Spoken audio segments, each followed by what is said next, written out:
Hi, everybody. Another exciting episode of Fitzdog Radio coming to you from Fitzdog Studios here in lovely Venice Beach, California, where it's windy, a little breezy, but the sun is shining. Not getting the full spring that the rest of the country's getting, but I'm going to get it this week. Heading into New York. I'm going to do a big show in Mamaroneck at the, what's the name of the theater? Emmy-winning Theater. So this is my home county where I'm from, so I want to sell it out. My sister's coming. I got some friends coming. It's getting there. It's going to sell out. Get your tickets. Don't hesitate. It's going to be an amazing show. I got a couple great openers. It's going to be fun. Anyway, what did I tell you? Last week I talked about I bought a sink. It's just one of those weekends where it's like, I bought a sink, I bought a garbage disposal, I bought a microwave and a faucet. And then this week, people were supposed to come and install it. I just felt like such a bitch that I wasn't doing any of it myself, that I had to rely on other men to do manly things in my house. And none of it worked. You know, we've got a granite counter in the kitchen. They took out the old sink, and the new sink is about a half an inch wider, so it didn't fit. So now we got to get another guy to come in and fucking saw a half an inch of granite, which is going to just make dust everywhere in the kitchen. Whatever. My life's my life's not that bad. How about Paramount Plus? We go to watch some Paramount Plus last night. We want to watch A Gentleman in Moscow. So I sign up for a membership on the television, and then it won't work. I cannot get to the channel without them forcing me to upgrade to a higher level, which I don't want to do because I only need to see one episode. We saw the other episodes. We needed one more. Couldn't do it. So then I was like, fuck this. I'm canceling. And so the only way to cancel is to go on an Android device and get on their app, Google Play. You can't get Google Play on a MacBook or on an iPhone. So I can't cancel it. I spend an hour and then I call customer service. It's another half an hour. Also, I can cancel a service I ordered in 4 seconds. You can order it in 4 seconds, but you got to go through fucking, fuck Paramount Plus. That's my message for today. This is a negative way to start a podcast. I should be positive. This weekend's going to be amazing. We're flying to Vegas, me and the wife, Erin, the lovely Erin. We're flying to Las Vegas, Nevada, and we're going to see the Grateful Dead, or the Dead and Company at the Sphere. And we got dead center seats in the middle of the theater, which is, I guess, where you're supposed to be. Bringing some mushrooms. And we are going to just groove. We got a nice hotel. I got everything with points. My flight, my hotel. My buddy Dan Brickner, shout out in Philly, gave me the seats because he couldn't use them. So this is just going to be a great weekend. And we're going to a nice Italian restaurant at the hotel we're at. And flying back the next day. So, I mean, I love seeing the Dead. I used to see the Dead a lot when I was a kid, when I was a teenager. And just the greatest positive experience. And so that's coming up. Watched a special last night about animals. I love watching Animal Planet stuff. And there was I forget what this was, a sloth kind of a thing, trying to get laid. And it was all about mating and about how this sloth, what they will do to mate. And they make these mating calls, and there's only like a couple chicks in the area. So the guy listens, and he hears like a mating call from way far away. And this is a sloth, so it takes him forever to get down the tree. He's got to go across a river. He goes about 1 mile an hour through a river, gets to the other side. He's slothing along. It takes him like a day to get to this other tree. He tracks the sound, climbs up it, gets to her, and, she may attack him. The other males may attack him on the way over. He has one fight, and then he gets there. It lasts about 8 seconds, and then she attacks him. And I just think, Jesus Christ, all this to get laid, you know? And me, all I got to do to get laid is I just got to listen. What'd you do today, honey? Tell me everything. Just listen while I'm doing the dishes for 12 minutes and boom, in. Nobody's going to scratch me or bite me for an unwanted move. The unwanted move, worst I get is kind of a whimper and a lame excuse. I can handle that. That's not going to, there's no permanent scar or possible death from that. That's fine. Life's good, I guess is what I'm saying. Life's very good. And you have to have a gratitude list. I'm starting to, Neil Brennan told me about the gratitude list, and I started doing it. And it is pretty amazing when you stop and think. Jimmy Carr had this great little viral video about how we live in the top 1% of all humans that have existed over billions of years. Hot showers, all the things we take for granted just in the last 100 years. And all we do is complain. Well, it's all going to end soon. That's, I guess, the downside is the death of our grandchildren. But whatever. We should be enjoying this moment. I was thinking about racism and how we're racist against the wrong people. Like in America, it's like, you know, Latinos, black people, Jewish people. And what did they ever do to us? You know? Like, racism should be directed at the really evil people in history. British, the Germans, even the Dutch. Like, what have Latinos done? What are the racial stereotypes? They're lazy? Are you fucking kidding me? These are the hardest working people I've ever known. They build our houses for us for almost nothing. And I'm not saying all Latinos. I'm saying recent immigrants work their fucking asses off. Do your lawn. Watch your kids. Work 3 jobs. Good family people. They don't get divorced. You know?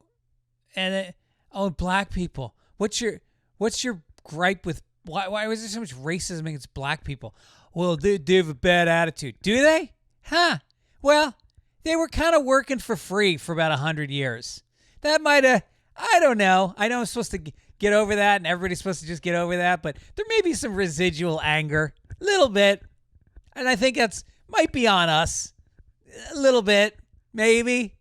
I know you can't say that, but the Jews? Why do we hate the Jews? What the fuck did the Jews ever do to us? Except give us, again, hard work, education, family, strong sense of family, and the movies? How about that? The Jews in the 1920s or 30s, whenever movies started, couldn't get jobs. And so a few started the studios in Hollywood.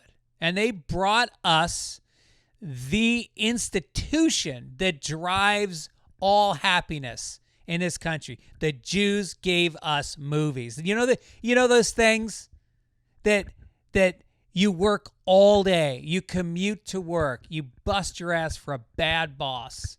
You come home, you shop, you cook, you clean, you put kids to bed. Now you got 2 hours. These are the only 2 hours to really enjoy. And what do? You put a movie on. From the Jewish people. They gave you that. And what do? You call them I'm not going to name the names, the slurs against the Jews. Even Jews, I guess you shouldn't say. But you know what I'm talking about. And what the fuck did they do? Meanwhile, the Germans started both world wars. Literally created fucking millions of deaths. Dozens of millions of deaths. What have they done? What have they possibly done? The Scorpions, the only band to ever come out of Germany. The Scorpions, the fucking Winds of Change. What are you, shitting me? Well, rock you like a hurricane. I'll give them that. Here I am. Rock you like a hurricane. That's a pickup line right there. And so what do? What are the slanders against them? We tease them for... because they have some kinky sex on porn videos. We call them krauts. Oh, that's a harsh one. Krauts. because they eat sauerkraut? Is that... Think of the words we call Jews and blacks and Mexicans, Latinos. Then you get the English, who literally dominated, colonized, destroyed cultures. The British, you ready for this? They controlled 20% of the world in the 1920s. And they were such douchebags that they lost it all. What do they got left? They got England, Scotland, the shitty part of Ireland, the poorest part of Ireland. And what do they got? Like a timeshare in the Canary Islands? That's all that's left because they blew it because they were such assholes. And now, 30 million Indians died of starvation under the British while they shipped wheat out of India while famine was raging. Same thing to the Irish in the 1840s. They fucking starved us while they took all of our agriculture and shipped it out. Put us on farms like fucking... It was brutal. And 1 million Irish died. Another 1 million emigrated. It was awful. The Bengalis, 1 million of them died. And you know what Winston Churchill said as they were taking food out of the country? He goes, I hate Indians.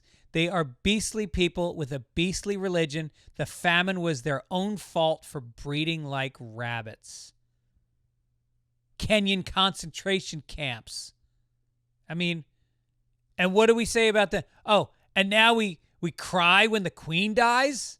We talk endlessly about a prince who married a black woman. Oh. That's what we care. That's what all our magazines are filled with. And what's the racist jargon against them?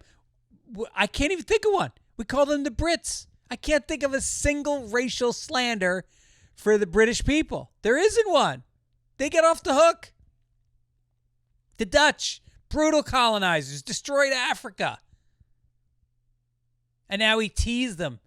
Oh, they wore wooden shoes. Dirty, dirty, dirty, dirt. Let's smoke pot. Let's have it. Let's go to a hash bar. Dirty dirt. Get a hooker in a window. Dirty dirt. So I guess that's today's message. Be racist correctly. The people that deserve it. All right. What do we got? Don't forget, rate it. Leave a comment on Apple Podcasts. Helps out the show a lot. Write me at Greg Fitz, what is it? Fitzdog@gmail.com. Send me a note. I'll send you something back. Weigh in on the show. Don't forget, it's on YouTube if you're not watching it, on the Greg Fitzsimmons channel. Good shows coming up. I got Tim Robbins was this past week. People raved about it. I got part 2 coming up in a couple weeks. I'm spreading it out. And then Paul Virzi is this week. Rachel Feinstein's coming up. Harlan Williams is coming up. Andy Richter is coming up. So make sure you subscribe so you don't miss anything. Stand-up dates, as I said, Mamaroneck, New York, the Emlyn Theater, May 31st. Escondido, outside of San Diego, at the Grand Comedy Club, June 7th through 8th. Pittsburgh at the WDVE Festival, June 21st. I think with Harlan Williams as well. All right, my guest today is a guy who is blowing up. His stand-up is blowing up. He's playing big places. He's been grinding for years, and now it's like kind of really paying off for him. He's got a couple podcasts, The Virzi Effect and Anything Better, which he does with Bill Burr. He's done big shows with him at the Garden, Madison Square Garden. He's been touring the world with Burr. Burr produced his first special. His second special, Nocturnal Emissions, came out in 2022.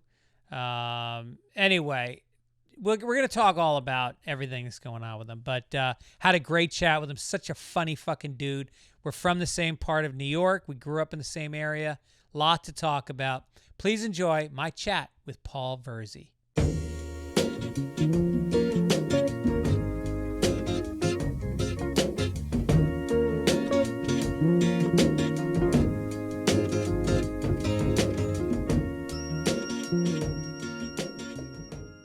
Welcome to Fitzdog Radio. My name's Greg Fitzsimmons. My guest is Paul Virzi. He is a, what are you, Italian?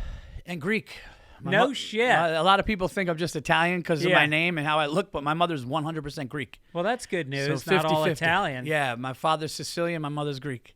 Damn. 50-50. Is that a point of pride for Italians to say I'm Sicilian instead of just Italian? Well, my father would always tell us that it's better. Yeah. He would go, listen, we're Sicilian, it's better. Yeah. He would always say that. Right. He would say we're from the, it's like an elite island.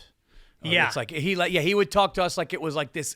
We were the elite Italians. Yes. He goes, there's Italian, but then there's us. It's a little. But in the movie, was it True Romance, True where Romance. Christopher Walken has that talk about Sicilians and he calls you guys the About the tribe, the Moor tribe going into Sicily and changing blonde hair, blue eyes to this. That's right. That's right. Yeah. Have you done the Ancestry DNA to see if you got a little more in there? I didn't. More but or less? It's so funny. My dad is so prideful, and he loved the movie, but he's like, that's exaggerated. That's a movie. Yeah. He can't handle that. Yeah. He couldn't. Meanwhile, it's 12 miles away. Yeah, there might have been some. I always said, how great would a sketch be? I don't think you could do it today, but like back when Chappelle's show, if they took like an Italian neighborhood in Brooklyn, like Bensonhurst, and they all did 23andMe's, and they found out. Right. Yeah. They would blow up to 23. They'd be like, where's the building? They would find it's the head internet. guy and kill the head guy of it. Yeah. Right. They would want it towards the building, but they don't understand that internet doesn't have one. It's just out there. And now that you've listed yourself, your cousin Vinny, who robbed a house in Staten Island, is going to get DNA tracked by your stupid search for whether or not you have more in you. That's great. That's great. Yeah, so he was very much like, I remember one time my first bio for comedy. Yeah. It said like, I come from like, Paul comes from Italian and Greek heritage, and my dad read it. Yeah. And he goes, why confuse people? Yeah. Because of how I look in my name. He goes, leave the Greek out. No need to confuse. Can you put that bottle down? Oh, sure. Oh, yeah.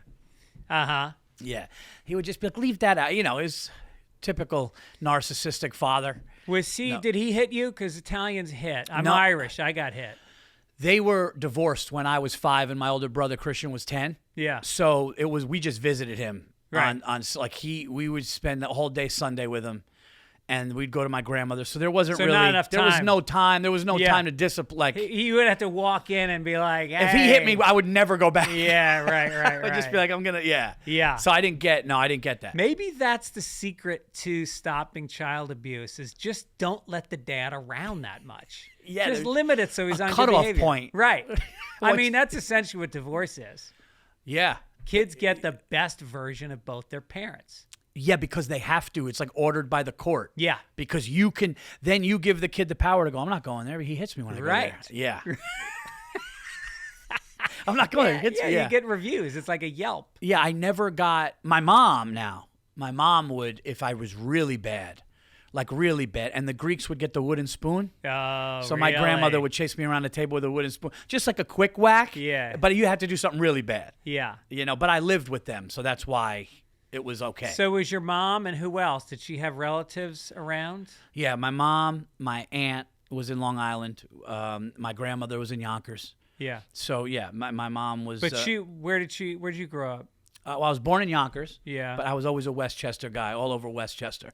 And then for high school, I moved, which was really tough for me. I think that's why I'm a comedian today, because I had I was doing well, and I was settled in this thing. And then what towns eighth were you grade, in? I was in Harrison, the Harrison School District. Harrison's expensive. Yeah, it was a good school district, Yeah. and I was like, it's funny we're talking about this because I was talking about this to somebody going, man, the direction I went, because we're in Harrison, settled in, I'm there, and then all of a sudden, after 7th grade, we move upstate to Dutchess County. Oh, that's way up there. Gigantic school district. Yeah. It was like 93, Route 9 wasn't developed yet. Uh-huh. I saw cows on the way to school start crying. Yeah. How can you do this to me? Right. And I would take the train down on weekends to see my old friends until that faded away. And then that's when older kids and partying and doing stupid shit for acceptance came in. Right. Because it was a bigger district. I had to. Right. And I had to adapt and adjust, and that's why sports went away, because I was always athletic. I'm a good athlete. And you stopped in high school? I stopped because when I moved, I was just devastated. Like I was just like I started to try out, and then I realized I was like I don't like I was like set to really like have the core of friends and come up and play sports, and then I just moved and I was devastated. So then older kids would be like, "Oh, this kid's funny. Let's take this kid out." Yeah. And then they was doing bad shit, and I got caught up in that. Jesus. Yeah. Yeah, that's weird up there. My sister lives up around there. She's in Cortland Manor, and it's weird because. Like, I grew up in Tarrytown. Oh, okay, yeah. I did my first special there at the music hall. Oh, so I did my first special Did you? there. Yeah. We filmed it in 17. It came out on Comedy Central in 18. No the shit. Tarrytown Music Hall. Oh, Yeah, that's hilarious. You did your Built first in one like 1884 or something. It's a beautiful theater. And they had to. The only issue, and if I'd known, I would have probably done it somewhere else. The air conditioning, it's such an old building that the air conditioning had to go off for the actual taping, and it was hot in there. Oh, right. So they pumped it in between shows. The first show, I never sweated like that. And I'm like, I'm having a good set. And I was just sweating. Yeah. And I go, guys, everybody was like, you got to crank it and then shut it right before the show. Yeah. Because I didn't realize it's such an old building. Dude, when I was a kid, the music hall was in disrepair. It was like this old shuttered building, and then they opened it up just to watch movies. So when I was a kid, I saw like Herbie the Love Bug there. Oh, okay. And like I remember when I was a teenager, we went back and saw Animal House like 9 times in that theater. Cool. And then and then there was a fire, and after the fire, they got the community to pour money in, and they completely rebuilt it. Oh, okay. And they shot Boardwalk Empire, shot some theater scenes in there. Really? When they came in, you talk about the money HBO spends on TV shows. I've written on 2 different HBO shows. Okay. And it's mind-boggling. When I wrote on Crashing, we shot John Mulaney at Town Hall. Okay. We paid 700 extras to sit there for the day to shoot a 30-second shot of Mulaney doing stand-up in Town Hall. Wow. So when they came to the music hall for Boardwalk Empire, they wanted everything to be what was that year? 1930 or so, Boardwalk 30s, Empire? Yeah, 30s. Yep. So they reupholstered Wow. the walls. They replaced the light bulbs with the exact round light bulbs that had been around then. Yeah. I mean, everything. Wow.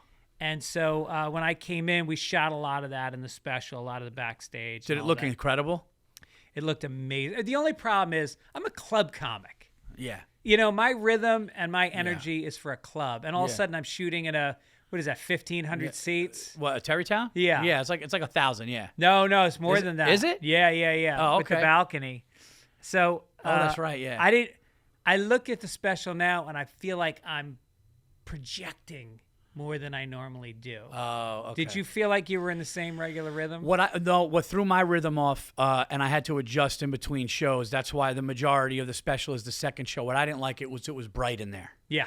It was almost too bright. Like I saw people in the balcony. Yeah. I could see them. Right. And I'm like, this doesn't feel like. And it was my first special, so I didn't know that it was going to be that bright. So I was like, can you guys kind of like? I mean, I feel like this is like an open cafeteria type thing. I didn't feel good. Right. And then I got through it. I didn't like that I could see. I don't know why clubs haven't figured it out yet. I mean, I guess with specials, but like, have you done Rogan's New Room? Yeah.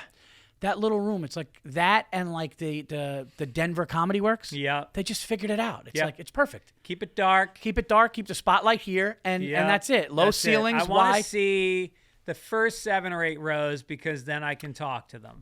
Perfect. That's it. Yep, and then just silhouettes. Like right, 100%. Right, yeah. Yeah, so that was the one thing. So I learned from that, but and I also learned, there's like a second delay. Did you ever hear that? We were talking about delays yesterday. Did you ever hear that story about Regan playing where the Gators play? Yeah, where the Gators play. Oh, that big Florida show like that they do. There's so I like don't know 100,000 people. Yeah, I don't know if they've done it every year for like 25 years. Yeah, I don't know if they do it anymore, but like I think I know Brewer has done it and Regan did, but Regan's got this thing where like Regan was up there and he told a joke and it was nothing, and he goes, "I'm bombing in front of 100,000," but then like 5 seconds later, because it was so big, because it was open outside. Yeah, but that's got to be dude. When Dice played there at his prime, so this would have been like 1989 or something. Okay, yeah. So he goes down there and he's got Lenny Clark from Boston, of course. Yeah. So who is just a firestorm of comedy. He's got more charisma. Yeah. That guy consistently kills. They didn't give a shit because they want to see Dice. So he gets up there. Oh no! And they're chanting Dice. They won't listen While to him. he's there. 100,000 people. So he kind of knew this was going to happen. So he had a chair and he sat down in the chair, took off his shoes, took off his socks. He pulled out some nail clippers because they got a big jumbotron, and they focused on his feet. And he goes, I don't give a shit. He goes, I gotta do 15 minutes. You guys do whatever you want. And he started clipping his nails, his ugly Boston Irish dried out long nails, and the crowd started dying. Going nuts? They went nuts. Oh, that's so smart. And he got them back. Isn't that great? Oh, that is so great. Because he's like, I got to kill the time. That's fantastic, dude. Well, I mean, look, you and Burr are tight. And, it's so funny what can launch a career. It's such a lesson in show up every night, ready, and give it 100%. I got a development deal in West Orange, New Jersey, because the head of development for CBS was visiting her parents for Christmas and just wanted to get out of the house, so she came to the local comedy club. I got a development deal out of it. That's Bill Burr goes to, was it Philly, of course. Yeah. And he's got, who was it that they were chanting for that they didn't want to see him? No, was it I think Dom Herrera went on before Bill, and they were like really being, and Dom's from Philly. Yeah. And they were being like not cool to Dom. Okay. And Bill goes, you know what?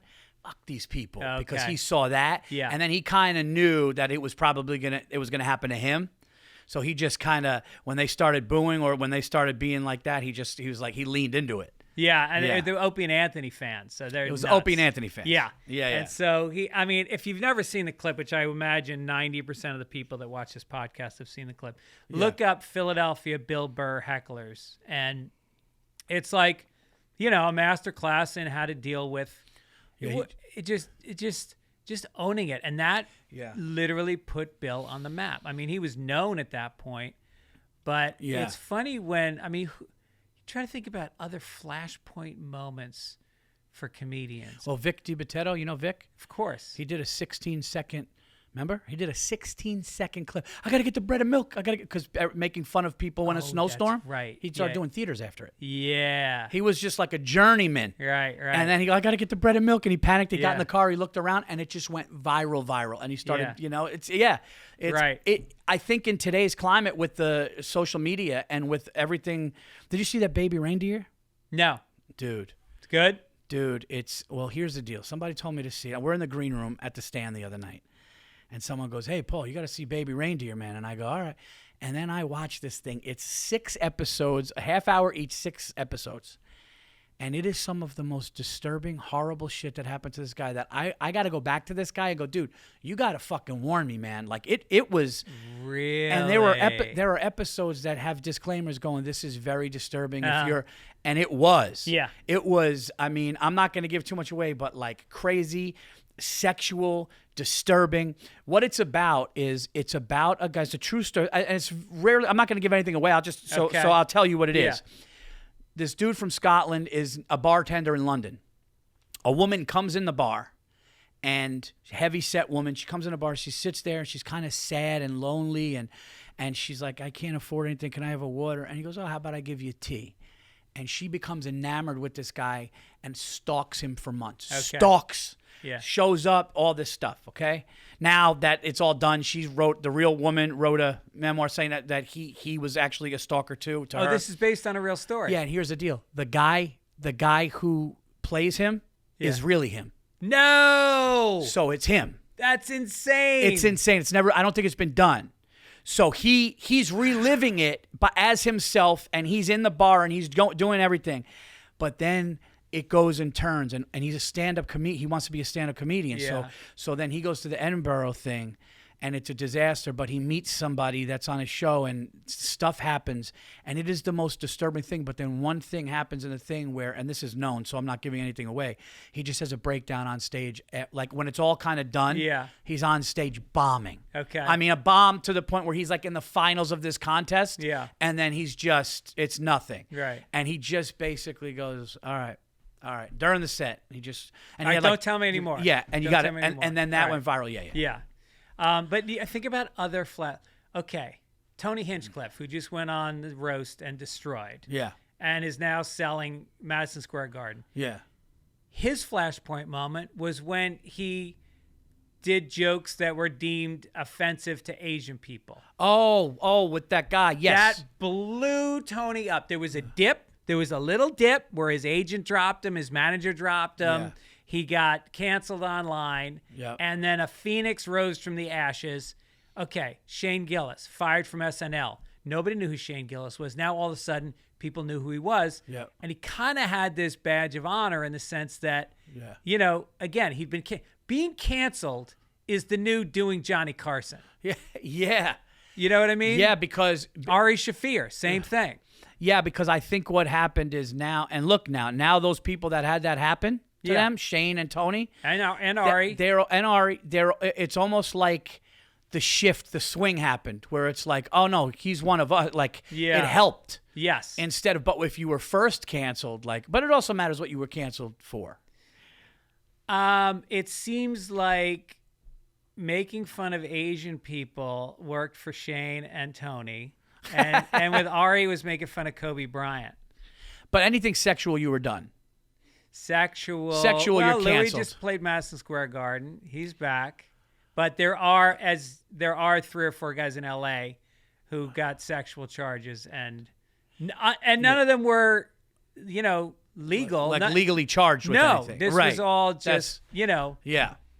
Yeah, that's tough to come back from. It's tough when it's young ages too, and when it's sexual stuff. It's like, because you can't put that person in a movie with the chance that it is real. That's right. That's what it is. Yeah, because where there's smoke, there's fire. Because you could even say, "Hey, man, I like you. You seem like a good dude, and there's nothing legally. You did nothing legal. But if I put you in this movie, and I can't. Yeah, and I understand that. Right. And I do think, and I'm not trying to be a dick, but sometimes it all depends, like how many charges.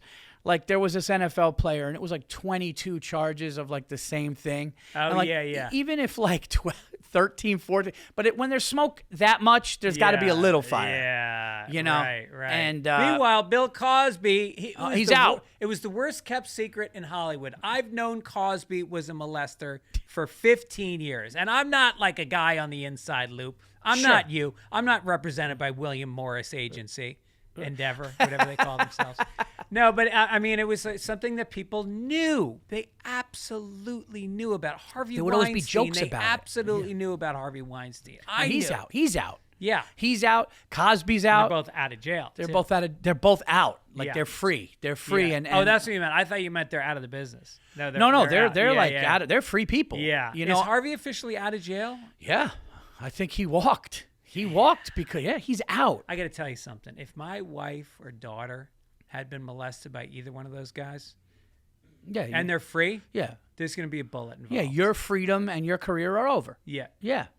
No, your life is over. And I got to be honest with you. Me too. Yeah. Me too, man. It's like those sick people need to go. Right. And the fact that like loopholes can free them. And Cosby wanted to, and Cosby did it arrogantly. He wanted to tour again. Right. Because he almost acted like that behavior was like normal then. I know. Yeah, well, he did jokes about it back in the 70s. He talked about Spanish fly.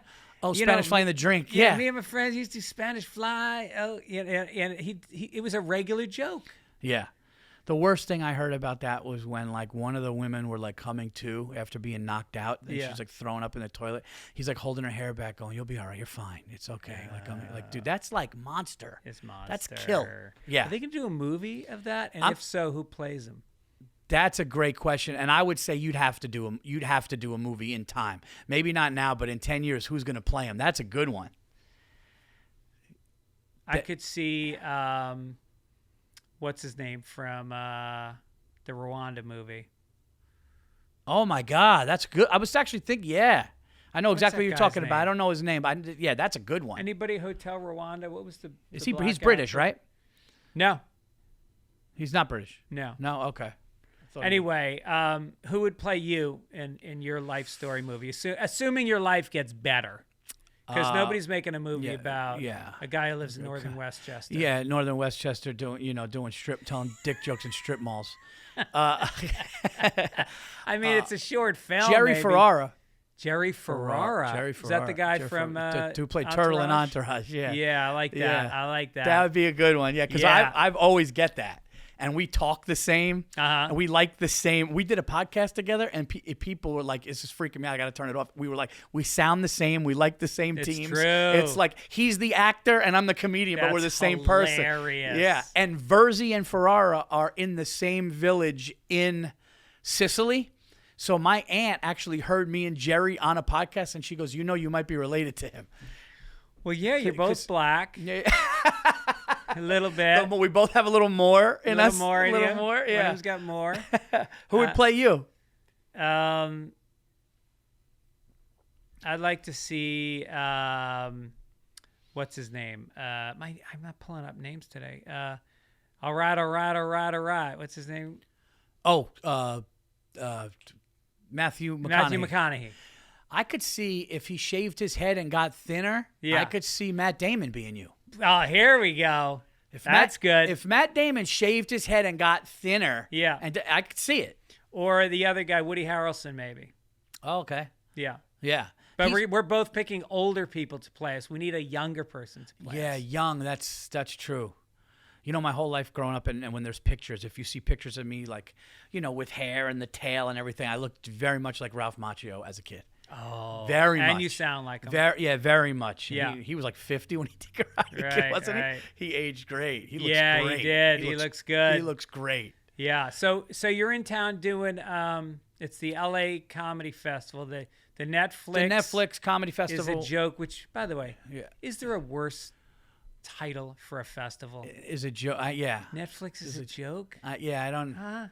I know. And there's a lot of, this is a thing. There's so many shows on the same night. Shows. And there's not, they're not giving passes. Yeah. So you got to pay top dollar for everything. Yeah. Where other festivals, and hopefully they fix this, but you buy a badge. Yeah. And maybe that badge allows you 5 shows. So you go get to see or something. Right. Now it's no, if you want to go to this one, that one. I'm doing the Troubadour tomorrow night. Well, this isn't airing for a couple of weeks. So Yeah. No, but you will have done it. You will have sold it out. You will have gotten a standing ovation. That's the plan. But it's tough because it's not. LA is so spread out. They got shows in East, in Los Feliz. They got them at the store. They got them at different theaters. I did a show last night at a mall above Mann's Chinese Theater. Okay. There was fucking nobody there. I couldn't find it. It took me 20 minutes. And was it part of the festival? Yeah, it's a brand new club. What is it called? Is it a lounge? It was something hotel. lounge. Okay, a lounge. Cuckoo Boo Lounge. Some weird name. Okay, yeah. And great lineup. And how many? 3/4 empty. Yeah. Yeah. Yeah, no, it's but I hear that's happening. I heard there's great comedians that are either getting shows canceled or nobody's there because you got one at the Forum, you got one at the Palladium, you got one there, and you're going up against Chappelle at the Hollywood Bowl or Mulaney at wherever. Yeah, I think when I'm doing the Troubadour, Kevin Hart's at the Forum. Yeah, it's right. It's everybody's here. So, but look, I'm happy to be here. Go have a good time and fly out. Right. Hey, golf was great. Golf was great. That's a big reason I came. Yeah. Early. I could have flown in today and just got rest and do my show tomorrow. But when they were like, hey, you want to do this golf thing? I love golf. So, so did you have a good time? How'd you shoot? I shot an 83. No. Yeah. Well, you're using the best drive. So right. I'm normally more of an 87 guy. Oh, that's great. Yeah. If I shoot under 95, I'm happy. Yeah. I'm happy. But that course is, you know what? It's a fair course. There's no water. Yeah. The rough in the fairway, the ball is Riviera, which is I consider the best club in Los Angeles. The ball sits up on that nice stiff that fairway. It was almost like a carpet. It was incredible. It was a lot amazing. of sand though. A lot of sand. There was one hole where I drove beautifully, perfectly right down the middle, and it was in a sand trap. Right down. Oh, yeah, that hole that's in the front, Yep. and I was like, dude. So, but it was cool. We Drew Bledsoe was. What's funny? These professional athletes that do these things, you think they're going to be good, and he ended up being. But it took him 7 holes. He was shanking shit. Oh, you played with Bledsoe? Bledsoe. Oh. And he was shanking shit. Yeah. And he's like, guys, just so you know, I really do play golf. And then, dude, after the 7th hole, there was one hole 430 yards. He hit it. I'm not joking. He hit his drive 335. No. It was. I just disappeared. Dude, and he's got to be in his late 40s. Probably early 50s. Early 50s. I mean, just destroyed the ball. He hit it 335. Wow. He was basically like 60 out or 50 out after the thing on a par 4. Damn. Yeah, it was cool. But that club was incredible. I played golf with, Robbie Gold, the kicker. Yeah. I played one of these tournaments with him, and he's a 2 handicap. He's been playing the game for 10 years. Oh, my God. I mean, these guys are just... They're just, And they're competitive, so if it's not working, they're not like us where we go laugh it off and tell our wife, I suck. Yeah. Like he's like, oh, we're going to become a member, and we're going to take lessons, and I'm going to figure this out. Did you think when you were a kid that you'd love golf when you got older? No. Yeah. No. Not even close. It was like a joke when you were a kid, right? Yeah. What happened was I had a friend who was really good in high school. He got a ride to Villanova to play. Oh. And I went to the range with him and where he worked, and he's just like, hey, man, take this driver. Let me show you some things. And then he started to show me, and then I was like, oh, okay. And then I started to get a little bit of a bug. There is a stigma about it, and sometimes, like Carlin ripped golf apart. It really made me go. It made me look at myself with shame. The homeless, it's such a great routine. Oh, it's amazing. And so there's always been a stigma with golf where sometimes I go like we're at this tournament. I was like, all right, this is a great event for all the white comedians. And I'm putting my bag on the cart, and I look to my left, and it's Cat Williams. I know. And I talked to Cat Williams for like 20 minutes. What a good dude. Dude, I met Cat Williams, and I had to meet him and say something. Normally I don't, right? Yeah. But I saw him, and he was walking down, and I just said, hey, dude, I just got to tell you, man. I was like, I think you're great and everything. And he was really, really nice. And, I introduced myself, and I think he kind of knew who I was because of when I had the Netflix thing. I think he saw it. Like, he saw my name. He didn't watch the special, I'm sure. But he knew, and I just go, I just want to tell you. And he was just so nice. Yeah. And he was so quiet and gentle. calm. Yeah. Yeah, and just so really just seemed like such a good guy. And he talked about golf. Have you seen his interviews at golf? Yeah. He's just like all the emotions of real life are like in golf. Yeah, you have obstacles that you have to push through. Yeah, and he's just like, and he loves it. Like there was a clip of him. He was at TPC Sawgrass. Oh, really? Oh, yeah. Like I think like this is becoming his like, yeah. Well, it really works with being a comic on the road because you got your days free. Amazing. You got a lot of free time. It's social. Get some sun. Yep. I love golf. I don't like the guys that are like, fuck golf. It's like, you're mentally weak. Yeah. Because golf is you got to be, it's like if me and you go to golf, right, together, I'm not playing against you. No. I'm playing against me. Exactly. It's like you shoot in the 80s. I'm like, I just want to have a good round and be better than I normally am or like at the best I can be. And it's a mental game. And you think about things and people, do your arm like that. And then the guy goes, go like this, then turn. All these different things you have to think about. Right? Well, it's also about being in the moment because if you're thinking about your last shot, you will go on a bad streak. You have to let go. You have to really, and when I say let go, you got to physically drop your shoulders. And that's why I like walking instead of taking a cart. I like that time. Like I carry my bag normally, and I like that time to walk to the ball and get grounded. And then, and each shot, it's literally every second. If you have too many swing thoughts, you're not going to hit the ball well. You got to get it down to one thought. Yes. And do you notice when you hit a good one, like you could go on a little run, right? Oh, yeah. Like when you get hot, it's like a few holes where like a par, birdie par. It's the best. Well, look at the pros. You get a guy who's in the lead on Thursday. He jumps ahead on Thursday, and sometimes he stays in the lead for 4 days by 2 strokes. Yeah. Like somehow in this threading the needle game where you have to, like you said with the sand trap in the fairway, like you can get in a hazard at any time and add 2 strokes here. And yet these motherfuckers somehow mentally stay so focused that they can remain at the top for 4 days. I like, though, the opposite where when you see a pro fuck up. Like I watched Justin Thomas. Yeah. And Justin Thomas it was probably like a 6-footer. Yeah. And he lined it up, and you could tell when he lined it up, he was like, I'm going to hit this. It's good. And it just went on the outside and missed. And he, on TV, he goes, you got to be fucking kidding me. Right? You saw that? And they had it on the camera, and it's like, that's such a real moment because that's us. You do really, it's a shame. I like the tournaments where they don't cut anybody. Like, I think is it Do they have those? I didn't. Yeah, the live events don't cut. Okay. Everybody plays. Okay. But my cousin is a pro golfer. Oh, is that right? Yeah, you ever heard of Denny McCarthy? Yes. Yeah, he just went into sudden death in a tournament like 4 weeks ago. I've seen that name on the. He's ranked the #1 putter in the PGA Tour. Yeah, I've definitely seen McCarthy on the thing. Yeah. Okay. Yeah, he's always in the top 20. He's ranked number 30 in the world. Okay. So I watch him, and so like I've never focused on one golfer as much as I like. Literally every week I check my phone, PGA leaderboard. Where is he? Sure. And with him, I see every year he mentally gets a little tougher. He hangs in that, because he gets in that top group a lot. But then he's always had bad weekends. He always drops. And then this past couple of years, he stays up there. He's sticking it out. Yeah. How old is he? 29, maybe. Oh, wow. Okay. 30. Okay. So it's in front of him. Yeah, he's got some time. He's got some time. Yeah.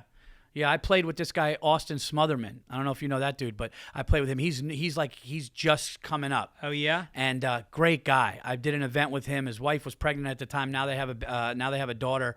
But such a good guy. And like when you watch these guys strike a ball, it's insane. Yeah, golfers tend to be pretty nice guys. Although somebody has to work. They need to bring in comedians and meet with, Justin Thomas or Mickelson and say, all right, here's how you speak in front of a camera. Tell a joke. Yeah. Be self-deprecating. Laugh. Smile. Smile. Joke about yourself. Yeah. And then some guys just don't have. Some guys just can't do it. Yeah. They're so goddamn boring. Yeah. DeChambeau, and they have no personalities at all. Scotty Scheffler, who I love, he's another he's the worst. I love watching his game. Yeah. But did you see when he came out? He's like, look, I don't even like golf that much. Yeah. He's like, I'm thinking about getting home to my family. But I think that's why he's the same guy on the Denver Nuggets, the Joker. He didn't want to stay for the parade. He didn't want to stay for the parade. He's like, when can I go? Yeah. He came into camp this year looking like, all right, like he wants to go home and play with his horses. He's got horses back in fucking Estonia or some shit town. And that town, what town is it? Which country is he from? Is it Romania? Nope. No, is it? It's Croatia, I think. Oh, is it Croatia? Yeah. And Croatia has this factory that's turning out NBA players. There's this one coach who's apparently like a savant. Okay. And I mean, it helps when you're 6'8" or whatever that guy is. But but he's turning out big players. Yeah, Croatia's got some guys. That kid is unbelievable. I notice people that don't care. Not that they don't care, because they all listen. You're not going to do it for a living and leave your country and be gone. You care, but I don't think they take it with them, and that's why Eli Manning won those Super Bowls. Yeah, because when you listen to Archie Manning talk about Peyton and Eli, he goes, my older son. He said Peyton reads the paper. Yeah. Peyton takes the criticism. He goes, Eli's going to do whatever he's going to do. And he's like, it's water off. He's like, that guy's going home and watch a movie with his kids. He blocks it. And I think that having that in a big game, and I hate to say this because Peyton Manning's but Peyton Manning threw a pick six to lose a Super Bowl. Yeah. Eli Manning goes to these things, he just lets it rip, and that's it. I think there's something to that. Right. You can see it in their personalities, Like, Eli just has that kind of hangdog. He looks... Yeah. So when you watch sports, Yeah. Like, how do you justify? You have a kid, right? I have two. You have two kids. How do you justify that? Because I found when my kids were young, because your kids are a lot younger than mine, I got a lot of shit. There was not sitting on the couch when kids are young. No, listen. Right now, I'm in the heart of I'm in the thick of all their games. How old are they now? My son is 14. He'll be 15 soon. My daughter just last week turned 12. Okay. Okay, and they are both. My son is both of them are extraordinary athletes in basketball. Yeah. To the point where my son is. I'm not even joking. Like NBA players talk about him. Well, he's part black. He's. You know what's funny is he looks Scandinavian. My wife is like blonde hair, blue. She's really? My wife is Scandinavian. She's like Swedish and Finnish. Yeah. So my son has like my demeanor and everything, but he's got like he looks like he's from Norway. Yeah. And in the womb, the Nazis took over. Yeah, exactly. And so he's got an amazing jump shot. How tall is he? He's a little taller than me now. So I'm 5'8" exactly. He's about 5'9", 5'9.5", and didn't have his spurt yet. Yeah. But he's like he just shoots the lights out. Really? He's so into the Knicks. My daughter is the best 6th grade basketball player. So in the grade, she's the one. Yeah. So it's so funny. They're different. He's like a Steph Curry or a Ray Allen, and she's like a Draymond Green. She just bulldozes. She gets it. She's like a scrapper. Right. But they're into the sports too. But the Knicks, like my son will watch the Knicks game with me. Yeah. But if they have practice in the games, like when I go home on Sunday, it's Mother's Day. Yeah. And I'm like, oh, the Knicks are game, and she's like, you're not like it's Mother's Day, like, right? And I'm like, all right, like we'll figure it out. But, yeah. But no, I can't do. I gotta be. So Knicks are up 2-0 on the Pacers. Knicks right are now. up 2-0 on the Pacers right now. Semifinals of the conference. Yep. What's your forecast for the NBA finals? I think the Knicks are going to go to the Eastern Conference Finals against the Celtics. And I think we can give them a fight, but I think our injuries are really bad, man. Yeah. We don't have Julius Randle. We don't have Mitchell Robinson. Our best defender got hurt last night, OG Anunoby, with a hamstring. We don't know when he's coming back. It's going to be a lot. They're putting so much on Brunson. Is the season too long? Is that why there's so many injuries? I think so. I think the 82 games is just so much for basketball. I think if they took that down even by like 15 games, you'd have it more would guys just healthy for the playoffs. Yeah, because these guys are lazy during it. You could tell. You could tell they take, LeBron, like after he had the scoring thing, that he passed Kareem, he went out and partied. Yeah. And then the next day they're like, oh, he's going to take a rest. He's fucking hungover. Yeah. They don't. Michael Jordan always used to say that too. He's like, Michael Jordan said, I have to smoke weed to get through the season. I didn't know that. Oh yeah, those guys were smoking, doing all that stuff. Because so there's no drug testing in basketball. No, maybe steroids, but they didn't care about. They all smoke. They did with Brittany Griner. Kevin Durant plays high, like it's like no. Oh yeah, Kevin Durant smokes weed before games. Just said it. Oh yeah, those guys. You want to know my percentage? I bet you when you're watching an NBA game, I would say 30 to 40% of the guys out there are high on weed. That's amazing. Yeah. They should change the music in the arenas. Just put on reggae. To get the opposing team tired. Play some psychedelic lights. Kenny G. Yeah, when they have the ball, you put on the Eagles. I didn't realize that professional teams do fuck with other teams, like the Miami Dolphins. You know about the side with the sun. Oh, right. So the opposing team is just baking in the sun, and the Dolphins are in the shade. That's like they designed it for that. Well, the biggest fuck is having to play an away game in Denver. I mean, oh my God, what a huge disadvantage at that altitude. It is, yeah. Do you like Denver? The Broncos? No, like Denver. The city? Oh, yeah, I love it. Isn't it great? I feel like if I had to pick a city to live in outside of New York or LA, I think Denver would probably be my first choice because it's sunny. It may get cold in the winter, but it's always bright. I played golf with my uncle, rest his soul. I played golf with him. How long ago did he die? He died a few years ago. Yeah, I was trying to gauge whether or not I should say I'm sorry. Oh, what's the cutoff on that? I want to say 2 years. Yeah, I don't think 3 counts. No, I think 2. Right. That's good. Yeah, 2. 2 is right. And I think it also depends on how well I know you, whether it's a father or an uncle. That's true. How did he die? Just like he was sick for a long time, and he was just. So everybody say goodbye. Yes. Okay. Yeah. And all right. and like don't cry about like a distant uncle that you didn't. No. That's. Yeah. It's like. If you're not inheriting money, don't cry. Those are tears of joy.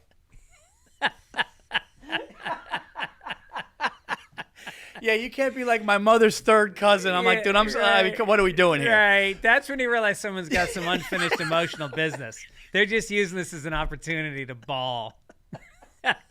Yeah, those people are funny. The emotional people that they're looking for it. Right. What's this really about? Yeah, it's like, oh, your therapy got canceled this week? Right. Well, it's the same thing as road rage. What are you really angry about? What are you projecting? Yeah. No, I'm playing golf in Denver, and it was the most beautiful. It's 90 degrees, Greg. Yeah. Felt like 75 because there's no humidity. Yeah. We're on a fairway, and you see the snow-capped mountains. It was like I was standing in a picture. Yeah, it's amazing. And you go up a club or down a club because of the air. The ball flies. Yeah. I like and the comedy scene there is just comedy scene's great. Denver Comedy Works is insane. My second favorite club in the country. What's your first? I never say. I know what it is. What? Well, what? DC Improv? Nope. Okay. DC Improv's a good one. I always say second favorite because I don't want another club to go, I thought we were your favorite. Got it. So I always say second. Okay, got it. They may, in fact, be my first. Okay. Smart. I couldn't believe how good that room was. Like, Yeah. I heard about it. Yeah. And then I went up there, and I was just like, this is. I mean, it's like God came down and designed a club. Low ceilings. The seats grade up as they go back. It's pie-shaped. It's insane. The acoustics are insane. It's a good-sized stage. And also, the people in Denver, they got that, like, cowboy mentality. Like, there's a lot of energy. They're like, they whoop it up. They're so happy you're there. Yes. And I love that. Yeah. I noticed Wisconsin people are like that, too. Yeah, but that's a different. It's a different story. per. That's that they're like you said. That's that. Thank you for coming to Wisconsin. It's in the so winter. funny you said that. I had a line of people outside, not for like a meet and greet or just, they were just going, thank you for coming. Yeah. Thank you for coming. I was like, what? Right. They were like, thank you so much for coming Yeah. here. Right. Thank And you I'm for like, your service. Thank you for your. Yeah, it was like that. Yeah. Like, I always people say need that to something. waitresses. Thank you for your service. Well, what's your deal with because you're a different type of dude than, like, in a good way.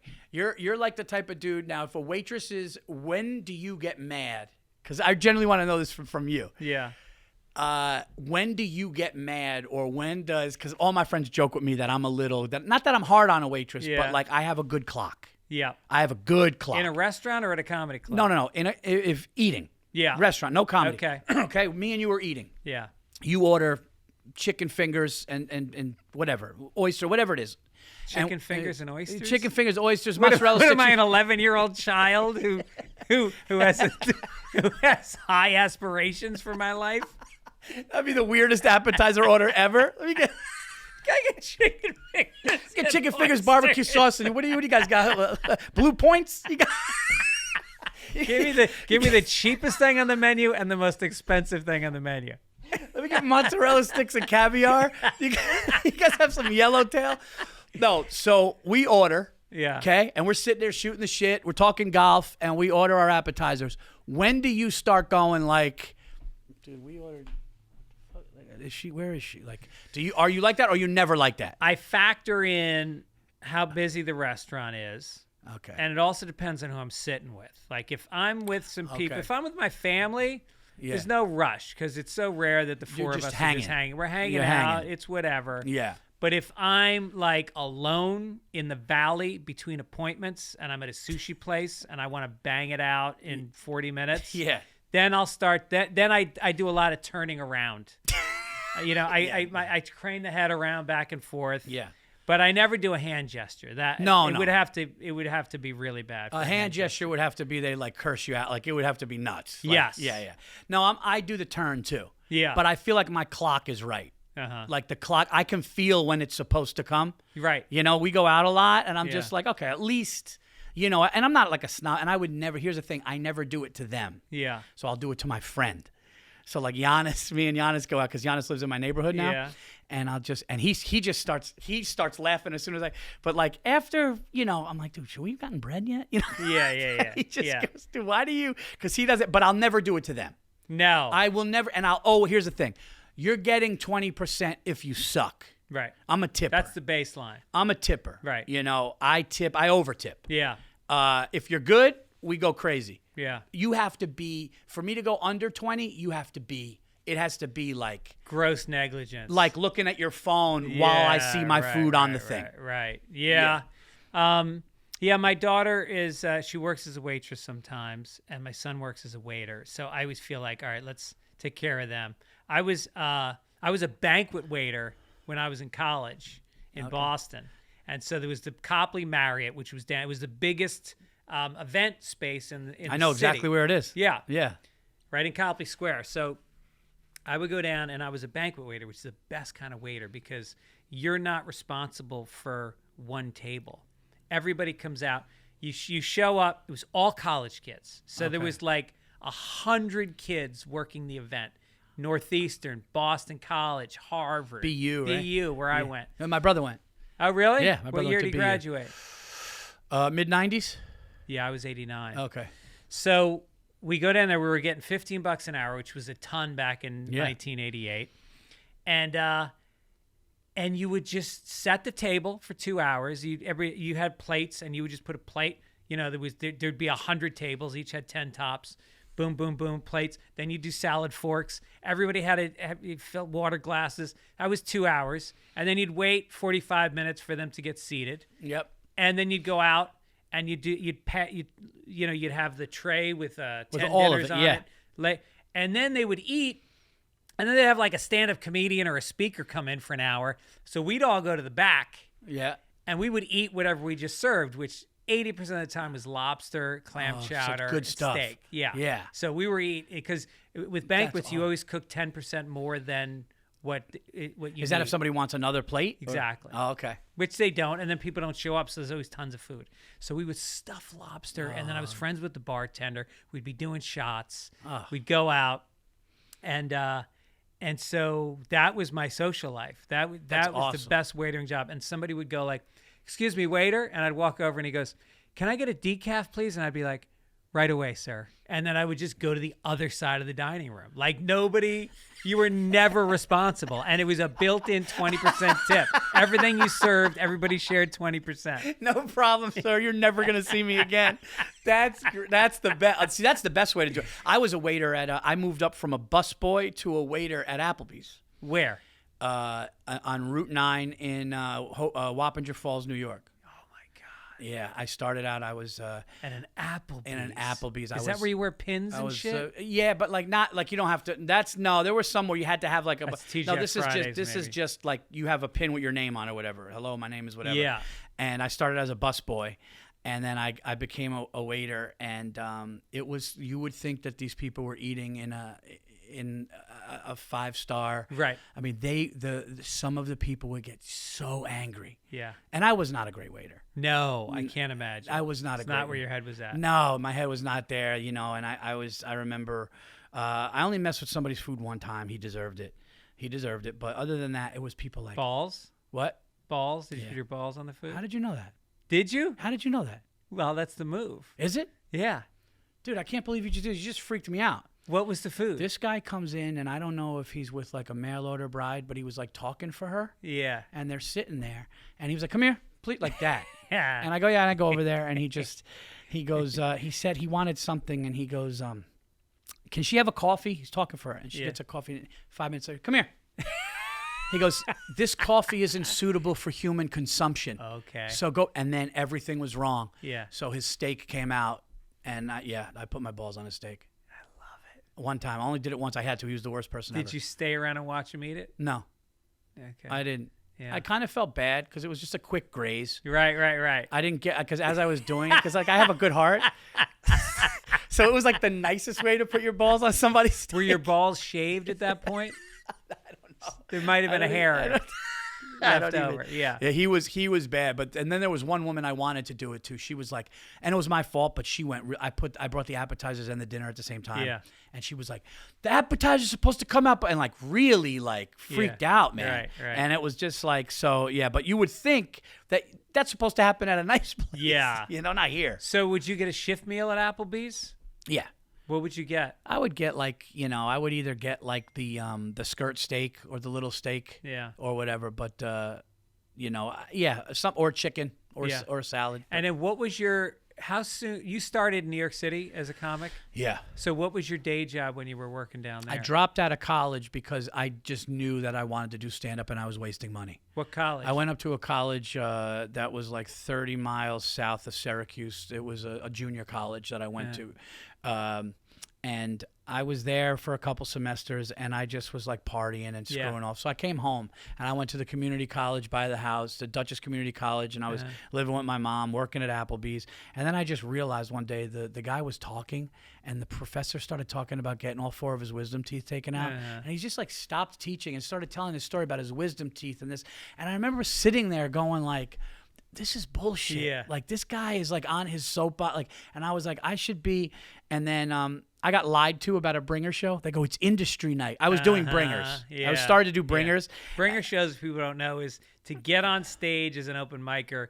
you are required to bring at least how many people? At this time, which was 2001 to around 2000, 2001, you had to bring three paid audience members, and they had to get a 2-drink, and they had to get a 2-drink minimum.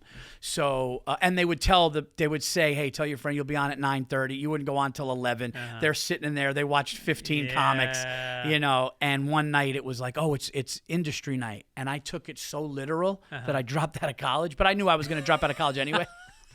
I thought it was like, this gay dude was like, it's industry night, tell everyone. And like, I dropped out of college. You're picturing Mike Ovitz is sitting out there with a checkbook. Yeah, Larry David and Seinfeld are looking for the new guy to put in Seinfeld. So I did it. My first open mic I did in Woodstock, New York, at a very famous place called Joyous Lake. Joyous Lake Bar and restaurant, whatever it is, bar in Woodstock, New York, was where the bands would practice before they did Woodstock. Oh, no shit. So, like, I heard, like, the Stone, like, everyone would go in there and, So they had my friend who was in construction walked by it, and he saw a sign that said Tuesday night open mic. Yeah. So I did that. And I had nothing written or prepared, and it didn't go well, and I didn't like it. So I went up to the guy, I go, book me next week, and then I prepared. Yeah. And then since that went well, I was like, oh, I'm in. I could do this. So I started calling New York City clubs to do bringers. So I dropped out of college, to answer your question. I dropped out of college, and my older brother was a sales trainer for a cable company in the city. And I became an account manager going door to door, knocking door to door in Queens and Manhattan, phone, cable, and high-speed internet. Trying to sell it. Selling packages, combining people's bills. So that was the pitch. What was the worst reaction you ever got to knocking on somebody's door in Queens? All right, dude, that's a great question because you learned a lot. I learned a lot. Yeah. And I've had three incidences stand out. I'll give you the one crazy one was this guy was like, I was like, oh, phone, cable, internet, we could bundle everything. We put fiber optics in the ground. I'm like 21. I'm making like $51K a year, which was good. Really? Yeah, like $51K a year. You know, I was making, and then I moved up to a sales supervisor. So I had guys in their 40s and 50s working under me when I got good at it. And this guy goes, no, I go away. And I go, no, he could say, and dude, this dude opened the door and he just looked, and dude, his eye was like, he had that like caked over blind eye. Dude, he looked like a fucking gargoyle. He looks, he goes, I said no. Dude, it was like out of Lord of the Rings. And I was like, all right, dude. And it freaked me out. One which was sad. Well, two which was sad. One, So you would just sneak into the buildings. You'd wait till somebody came out, and then you'd get past the well, locked in Queens door. it was homes. Oh, okay. In Manhattan, you were down in the lobby. Okay. So you'd set up a lobby thing. You'd have a table. You'd have little gifts. Yeah. And they would come in and you would tell them what you were doing. All right. Queens was at night, dinner time, knocking doors and trying to do stand-up. And this one sad one was, I knocked on this door, and this woman, she walks, it's daylight, it's still daylight, sun's out, it's maybe 5:30, 6 o'clock in the evening, and she walks up to the door, and she's very well dressed, and she has a sweater, and she has a turtleneck, and she has the jeans, and she walks, and she just, half of her face was burned and melted, and the other half was gorgeous, and you could see the pain, and I usually would want to fight the no. Right. And she's like, no. And I could see that she was, dude, she was devastated because you could tell she was a beautiful woman. Yeah. And as soon as she said no, it threw me. And I was like, all right. Like, remember in the Tommy Boy? He goes, okie dokie. And I didn't want to be like that. But that was one that I saw. And then one where I got excited and realized it wasn't real. I'm walking during the day. We go out after lunch, and I see this older woman outside. And I go, hey, I'm here. We put the fiber optics in, phone, cable, internet. I go, do you have a TV, ma'am? And she goes, we have 27 of them. And I go, you do? And I go, that's great because we're doing everything. And she goes, and the son comes out. He goes, I'm sorry, my mother has dementia. Dude, I thought I was going to have, I thought that this lady was going to take care of my month. If only that fucking son wasn't home. God damn it. I thought my fucking April or May was done. Like, I would have came back to the building and they would have saw the sheet and been like, dude, this has never happened. Yeah. He needs an award. Right. She's like, yeah, I got 27 of them. I go, you got 27? Yeah. I go, wow, we got, so we could come and we can combine your shit. Oh, that'd be great. And the guy goes, hey, man, dude. You would have been inside on all fours, plugging the one TV in. She's talking to the cat. You're writing up a bill for 27. Dude, she said 27, and I was just like, my quota is done. Wow. Yeah, but you did see some wild stuff. Then people had chickens, dude. People had chickens. This one guy had all these reptiles. He had lizards. So you do like that's the one thing about knocking doors in a major city. You see some wild shit. Now I've seen some films on the internet where a gentleman like yourself would knock on a door and be invited in by a young woman. That's happened. But not sexually. Sometimes you'd knock in, and here's the problem: it was dinner time. Yeah. So these people would either get really pissed, but sometimes, hey, do you want a tea? Come in, get coffee. So I would get a sale. There was one woman. Dude, all your questions are bringing back like specific things. So I'm one of the best interviewers in the business. I mean, you must be. Yeah. Because I mean, you know, it's like amazing. It's like Stern, Bennington, and you. So there was this older Greek woman, but so now you got to think I'm 23. Yeah. She's probably, I want to say she's 38 to 41 somewhere.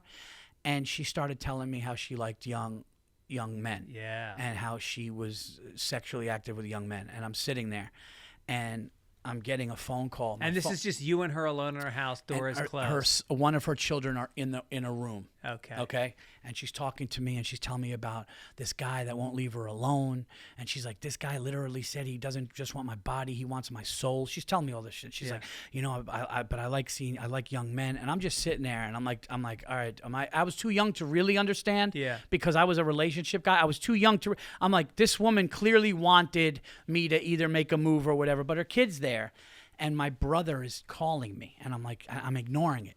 And she's telling me all these different things, and nothing was going to happen because the kid was there. But I think she wanted me to be like, hey, take my number, because she never bought anything, but she kept talking to me. Yeah.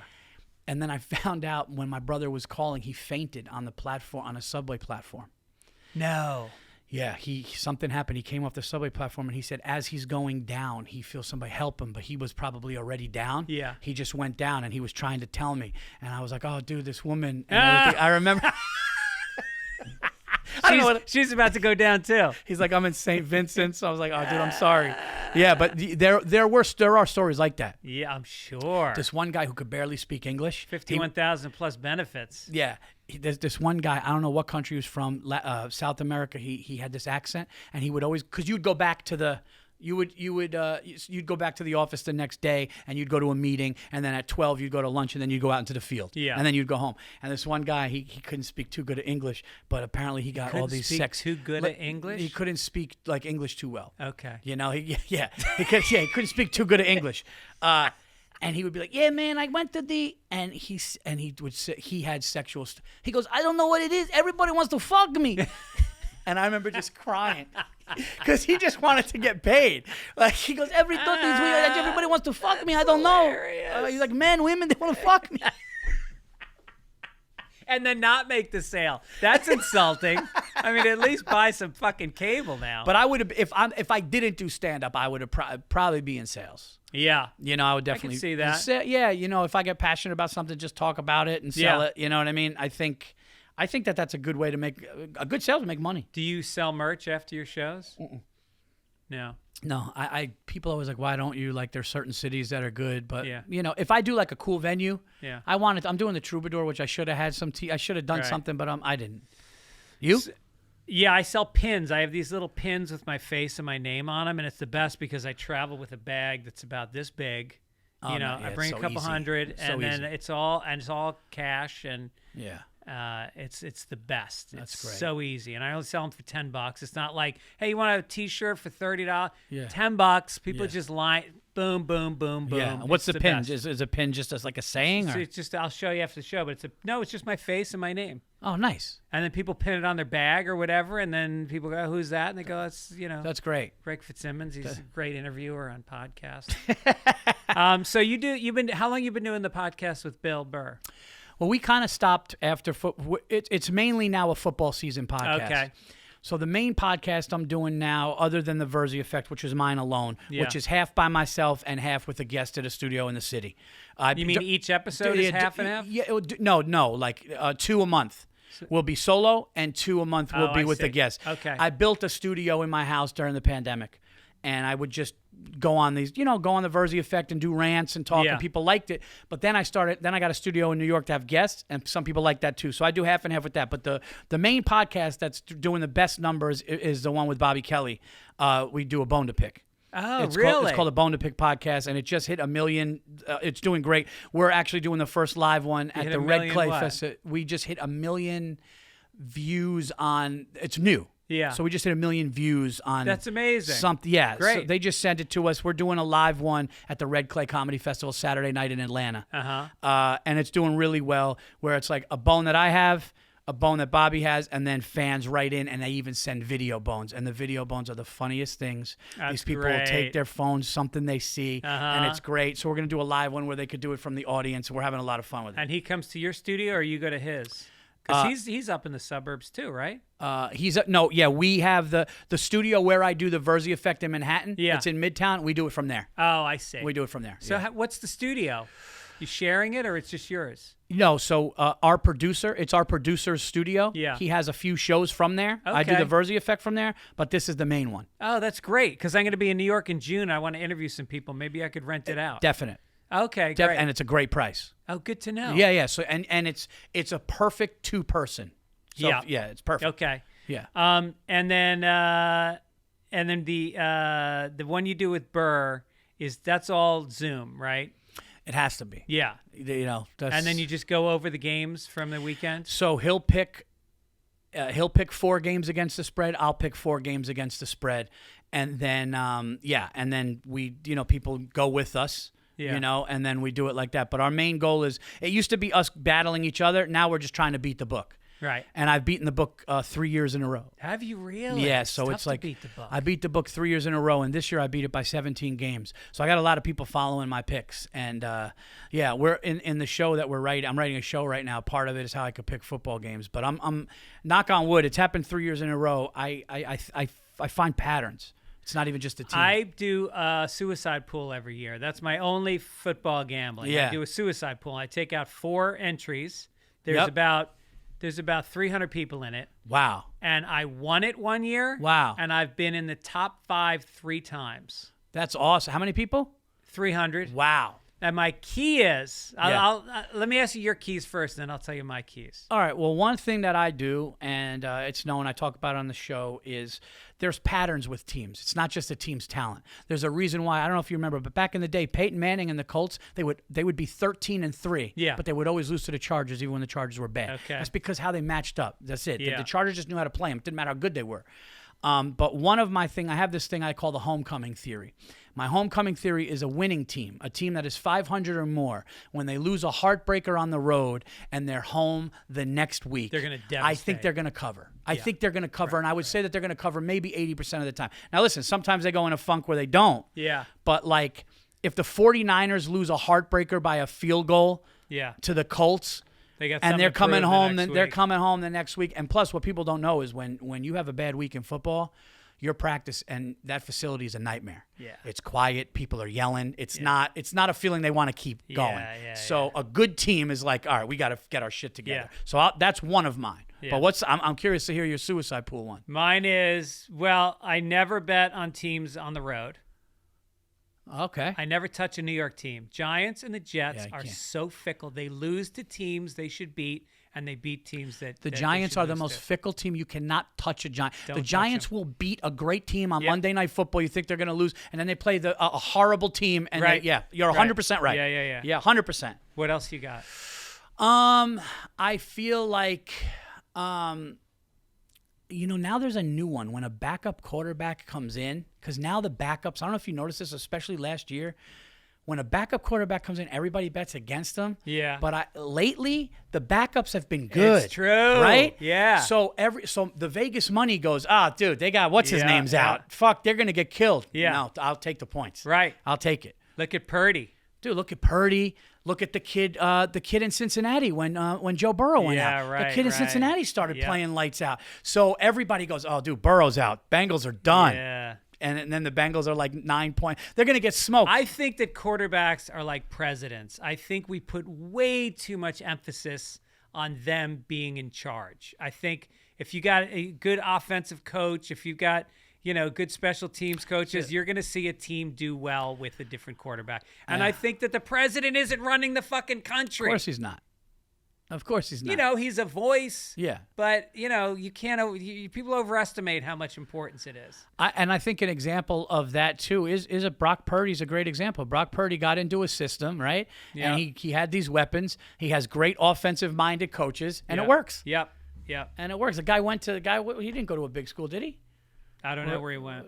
Yeah, but either way, I mean, he's just he's a guy that came in there and went to a Super Bowl. Yeah. It's crazy. All right, listen, let's get to the part of the show we call Fastballs with Fitz. Okay. You are going to answer these questions to the best of your ability. You can do it very quickly. Okay. And then we're going to say goodbye and send you back to, what do you got going the rest of the day? Nothing. I'm gonna meet up some friends, and I got to do some writing, and I have some business shit. Yeah. Yeah. Good. Okay. Have you ever saved somebody's life? No, I don't think so. Has your life ever been saved? Yes. Really? Yeah. What happened? I think we were on vacation. I was really young, and I thought I was drowning. I went under, and it started taking me under, and the sand started going over me, and I couldn't. And my mother came out and got me. No. Yeah, my mother reached out and got my hand. I remember that. That was scary. Damn. Yeah, that was scary, man. I went in, I was little, so it beat me. Like, I couldn't even fight it. Yeah. And I remember the sand going over me, and I was, flailing and all that, and my mom grabbed me, and I remember that would have been bad. Did you stay out of the ocean for a while after that? No, I just kind of, stayed in more. Yeah. There is no bigger panic, because I go in the ocean a lot, and when you get sucked into the water and you're getting thrown around, it's like a panic you can't compare to any. When you think about the human experience and what we go through on a day-to-day basis, maybe somebody cuts you off, your adrenaline spikes a little bit. Yep. But when you are in a massive body of water that is in control of you, it's like there's no other panic. And you realize how small you are. Yeah. I remember you telling me a story when I first met you in Richie Franchese's club up in Middletown, New York. You told me you saved somebody on vacation. Yeah. I remember you told me that. I've saved 3 people in my life. Wow. Yeah. Wow. I was a lifeguard. Not a lifeguard, but I trained. I did lifeguard training. And when I was in Queens doing that door knocking thing, some guy went like this to me in a bus. So no. Yeah. Like I was walking. He goes, "Whoa, Paul!" Whoa. And it came by. So yeah. So maybe 2. Those 2. Shit. Yeah. How would you do in prison? Not good at first. Yeah. I think not good at first, and then I think, like when I moved a lot as a kid, I would adapt and get friends and maybe be like the funny guy who people liked and hopefully help protect. Right. But not good at the beginning. No, the first week would be rough. The first week would be rough. Yeah. Wouldn't kill myself, though. Would you go Aryan if you had to for safety? If I had to for my life? Yeah. Yeah. What if they found out that you were black, though, later? Then you're in trouble. Then I would say I never knew. Have you ever not finished a set? Yeah. Really? Yeah, one time. What happened? It was this awful gig. It was with Carl LaBeouf, rest his soul. Yep. The week before, I was with Carl LaBeouf, and we did this beautiful wedding hall where it was all these cops and with their wives, and it went great. And then we did another one, which was a firehouse. No women, just firemen and cops and pitchers of beer and the bad sound. And I just start unloading my gun early. And they're talking and they're rowdy. The sound was off. There was nobody police in the room. And I remember I made a vow that this would never happen again. But this one guy was like, "What is this, the Gong Show?" I was new. What is this? I was making $150, thought it was good. He's like, and I'm like, and it was like a fat dude. I should have been able to kill this guy, but I had nothing left. So now I'm struggling. So I'm like, oh, I'm going to do the Sopranos joke, or I'm going to do this job. They're going to get it. And it was nothing. And after I probably had like 10 minutes left or 15, and I just go, and they were just, but in my defense, it was so crazy rowdy and talking, and this guy that booked it didn't care. He's like, "That's comedy." He's like, "This is like, what did he say?" Is this Jersey? He said, "This is He said, "This is boot camp comedy," like that. Yeah. And I remember going, "Hey guys, if you wanted to see real comedy, whatever," and I remember get the final. You guys will be seeing me, whatever. I'll have a show. Oh, and you did. I say, "You guys will be seeing me," you know. And I ended up walking out. And then the guy tried giving me this pep talk. He's like, "Listen, this is like, you know, you're like, this is like boot camp comedy. You know, you can't." And I remember that was the only time. and it never happened again. It won't happen But again. that's a classic early mistake when you're coming out is you're having a bad set and you just start taking your best bits and throwing them out there. And you're burning them because they're not going to laugh at anything at that moment. And you got to save those bits for the end. That was the lesson. Yeah. That was the lesson. And I remember there was a statue, but what still bothers me is there was a statue of the boxer Joe Louis outside of the venue. And I'm just like, you fucking pussy, you know?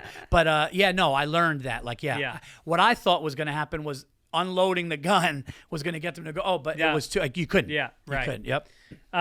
Final question. What's the hackiest bit you've ever done? Oh, my God. The hackiest bit I ever did was probably, oh, man, I don't know.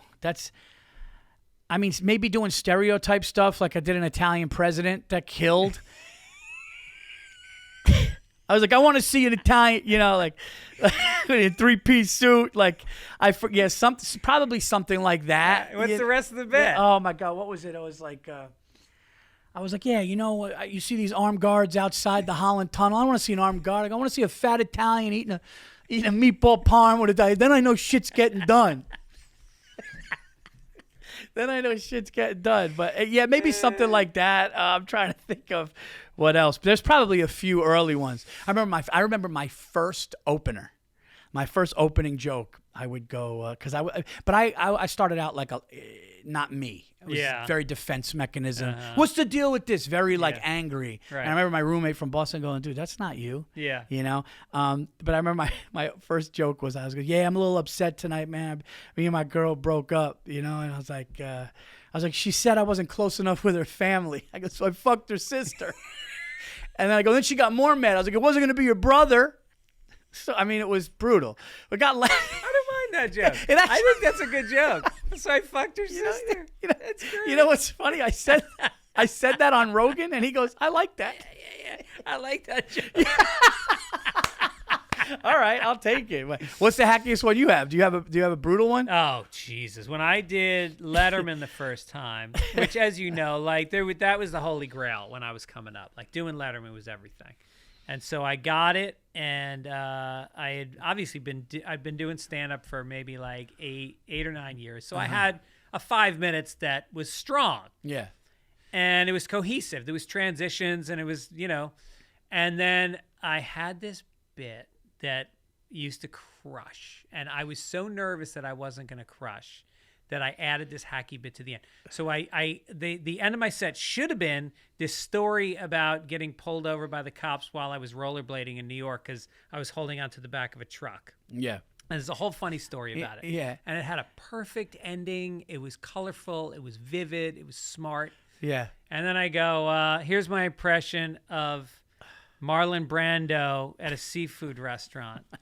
And then I took tissue paper and I stuck it in my cheeks. And I go, what kind of shrimp you got? And then I moved the tissues to the front under my lip, and I went, we got barbecued shrimp, fried on Letterman. Oh, that's great. And it killed. That's good. Oh, I got mine. Mine was when you were going to be naked going through the TSA, and I just did the hacky. Asian guys don't like it, but black guys are like, let's do this. That was, it's just stupid. But listen, I bet you Pryor had hack, dude. Everybody. Well, that's why I asked that question to every comedian, because everybody's got one. Yeah. There's very few guys that just come out of the gate and are just, People don't realize that in every good set, for every joke that's in there, there were 9 jokes that you tried, and half of those you were like, this is hacky. This is cheap. This is beneath me, and you get rid of it. But your instinct, like on my phone, I've got a notepad where I write down ideas for jokes, and sometimes I look at them later and I go, Jesus Christ, how fucking hacky is that? Yeah, but it's just a jot down. You have to honor every thought you have as a comic, because you don't know if it means something. 100%. And then you've got an editor later. Yeah. Yep. All right, listen, you're going to be playing at the Gramercy June 8th. That's pretty sweet. Gramercy Theater, June 8th. I'm really looking forward to it. Yeah, That's please New come York out City. to that show. Yep. Seattle, July 26th and 27th, and then Portland the next night. Yep. Then you got dates coming up in Tampa, East Providence. If you go to Paul Virzi, VIRZI.com, you can get yourself some tickets. Yep. New dates are coming on the site too, and the Netflix special Nocturnal Emission is still streaming. So. That's great. Yep. Paul, what a pleasure. Dude, Thanks so much for fun. coming back. Thanks, dude. Thanks so much for having me. This was great. I had a great time. Yeah, we'll see you soon. All right.